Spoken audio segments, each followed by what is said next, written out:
I am Claudia Gonzalez Fragoso. I am from Autonomous University of Hidalgo State, Mexico. I am going to present comparison of psychological adjustment among Mexican children who are victims of violence and children living in family. The social skills play a very important role in the social and cultural integration of the minor. Through the behaviors shown by the children, they act in their social environment, obtaining, suppressing, or avoiding consequences in the social sphere. On the other hand, the absence of social skills carry to the development of problem behaviors, prohibiting with that the proper social interchanging of the children with their peers and adults, altering negatively the expectation and perception of educative agents and giving importance to the pure school performance. Among the causes that generate deficit in the interpersonal abilities, giving trouble behaviors in the children are family factors at the low economic level, the alcoholism, and the frequent changing of the father or mother figure, and of course the family violence. In different sociocultural contexts are presented factors like poverty, marginality, and lack of resources, interaction on dysfunctional families, and the ability of drugs between others that facilitate the development of abuse behaviors towards the children and teenagers. As a result of this, the children become children of protection and social assistance. When the children live different situations of homelessness, maltreatment, or abandonment, they have to be object of different ways of protection between these, the familiar separation and admission to and social assistance with the aim to preserve the security and integrity of the child. Among the environmental and socioeconomic problems that may act as risk factors to produce a situation of treatment are found in aspects related with the labor situation, as low economic income, which increases as single-parent families, poverty, belonging to an ethnic minority group, raising of children by a single parent, low educational levels, and unemployment, poor social and emotional resources, families with mother and stepfather, low education, low socioeconomic status, overcrowding and family violence, conflict-solving family problems, lack of parental involvement, evasive and inconsistent discipline education are important elements that facilitate or are associated with the presence of abuse. On the other hand, negative intervention or lack of them among family members, poor parenting skills, little or absent social networks, unemployment, sickness, and imprisonment, as well as social isolation and poor support system. The isolation coupled with poor parental support can be a risk factor for child abuse or negligence. The abuse has many causes, whereas missed features of the children, their family, and the individual who abuse of the child, with biological, social, cultural, and economic factors, as well as the interrelationship which are established between these. It has been found consistently in the literature a number of risk factors associated with child abuse, ranging from individual characteristics of the child to disciplinary cultural practices that promote abuse. All forms of abuse have a potentially traumatic impact on children and adolescents. The effects vary depending on the type of abuse: sexual, physical, emotional, or neglect, age, and results in multiple forms of abuse when the child or adolescents live in an atmosphere or climate of violence. When the children are victims of abuse, violence, or maltreatment, they go to live in a temporary shelter, but it has consequences.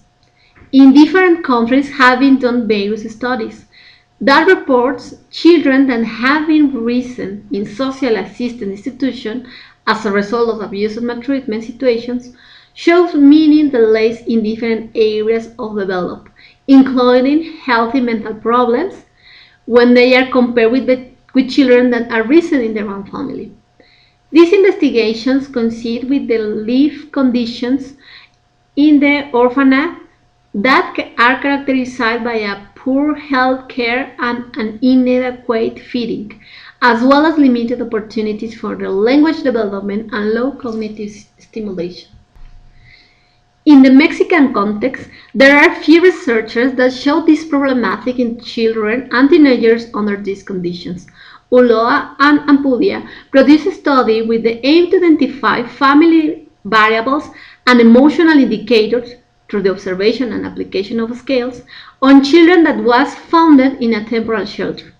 In most cases, the children had been physically and emotionally maltreated, as well as exposed to the negligence, being members of large disintegrated and low household income families, where the mother was placed as the principal generator of violence, followed by the father and the stepfather. The research showed that boys and girls are maltreated in the same grade, that the most vulnerable and maltreated are the children on scholar and preschooler age.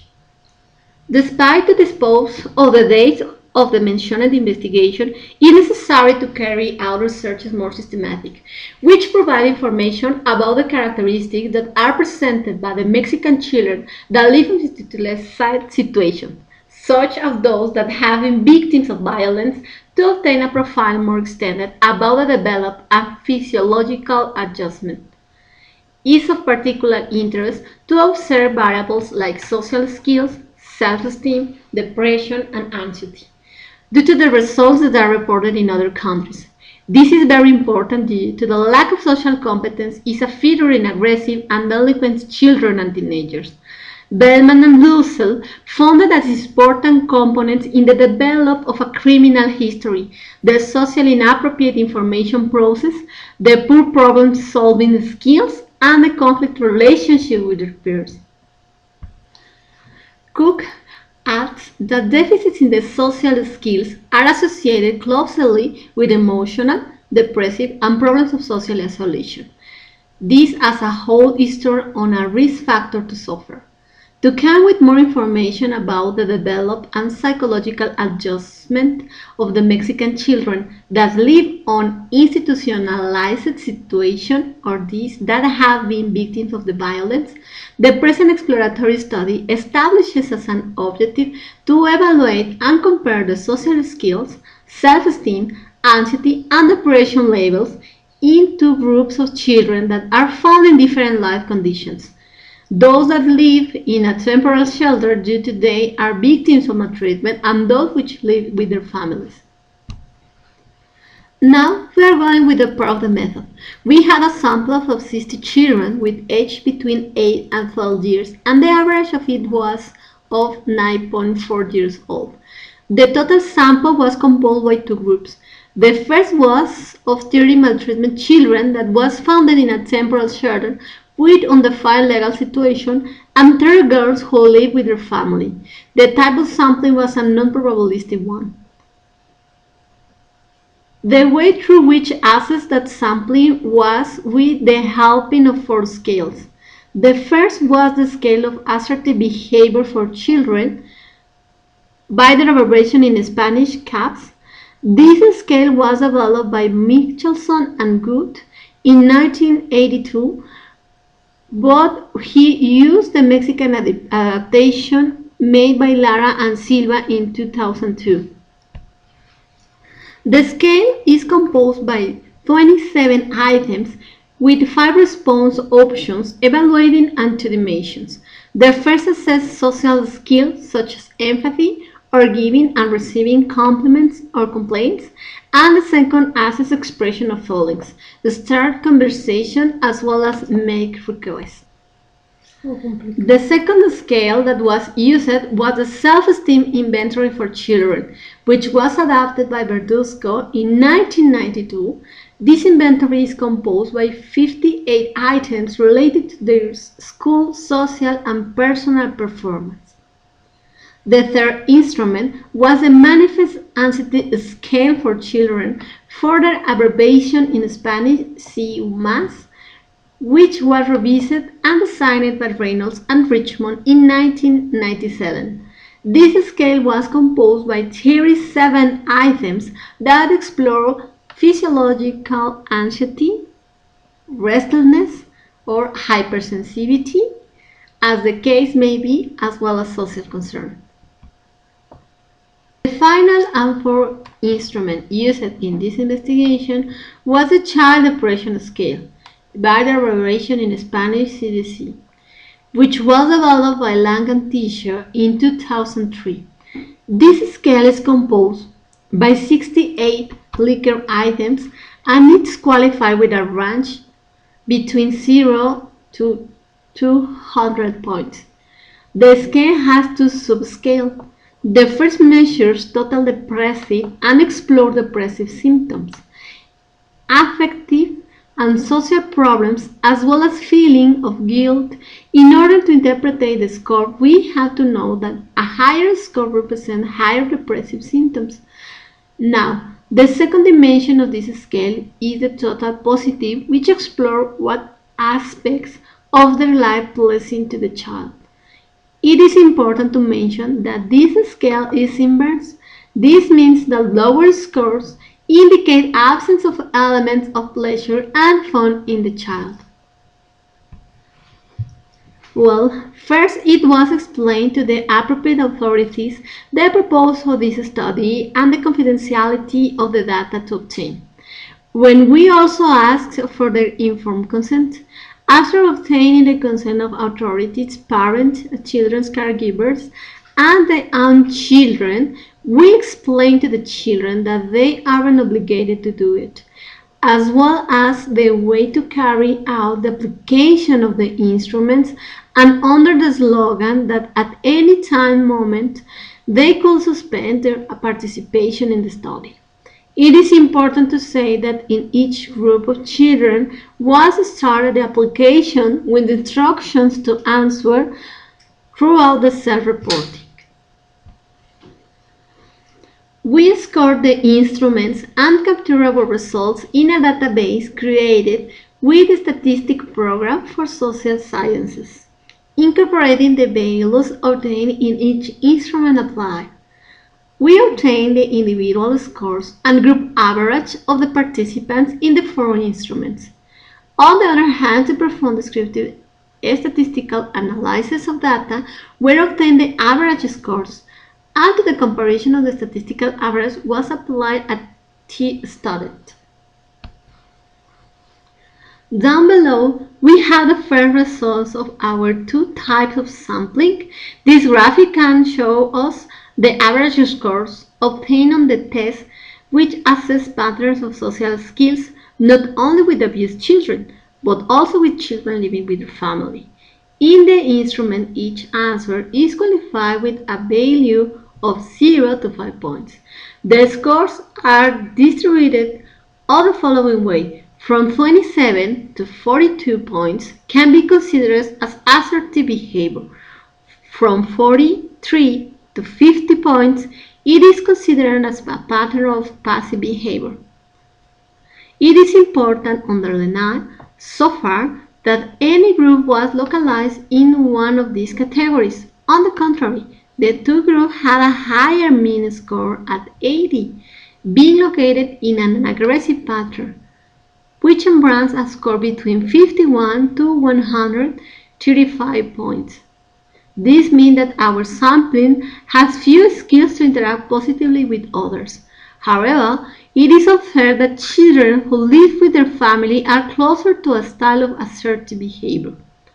They obtain an average score of 83.10, while those who abuse children had the highest rate of aggressions. The mean score was 89.23. With respect to the difference, it was of 6.13 points between the average scores of abused children and children that living with their family. This difference was statistically significant, with a score of 0.03. Related to the variable self-esteem, the results are shown in this graphic.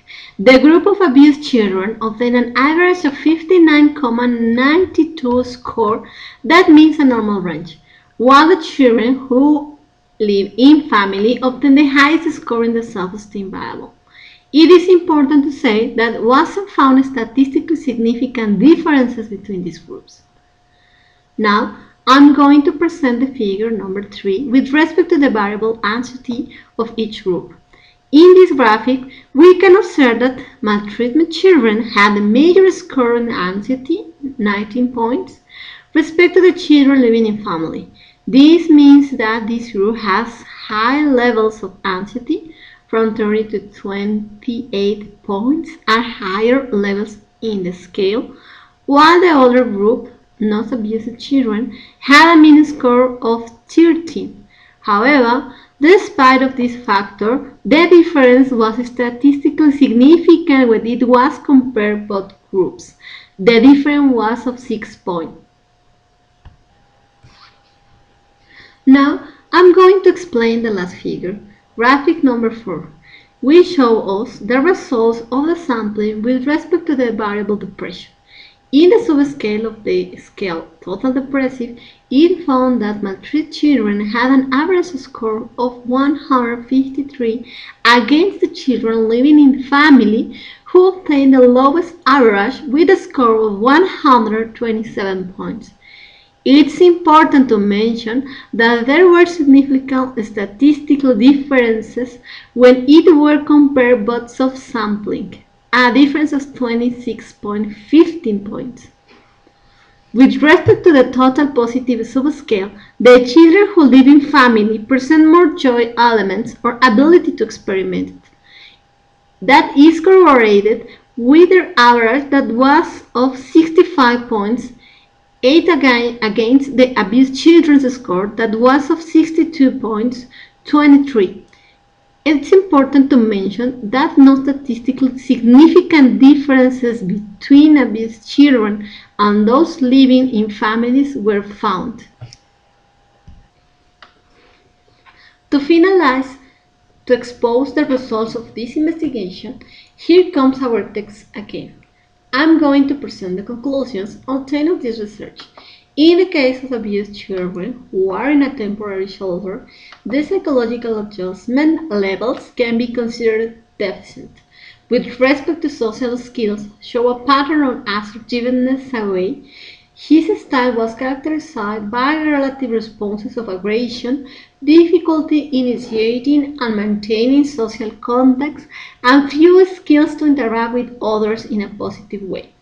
In relation to self-esteem variable, their levels were low but fell within the normal range. Also, they show high levels of anxiety, which in this case can be considered as a problem. With respect to the levels of depression, they obtain a high level, including negative feelings and a low perception of satisfaction aspects that provide them joy. With respect to the group of children that live with their family, the social skills also manifest as limited, indicating an aggressive pattern. However, they are more close to a style of behavior more assertive than the other group.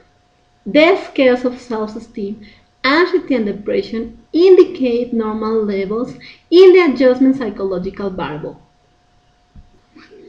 The findings in the present study, which provide data about this group of the Mexican children, coincide with those reported in studies conducted in other countries in relation to the problems of developing social skills that present the children which has grown up in institutions and emotional and behavioral problems have been seen in children and adolescents whose upbringing conditions carry them to develop insecure attachment patterns. It is very important to point out that those children who are in this situation living under environmental and socioeconomic conditions that increase the risk of an abusive situation occur. The children are developing in difficult conditions such as low economic, social, and emotional resources, poverty, marginalization, low educational levels, and unemployment. This situation comes from a reality much more complex and deep, such as the lack of opportunities, academic and labor, which come from a developing country like Mexico, and due to the frustration that generates the impossibility to achieve a minimum level of life.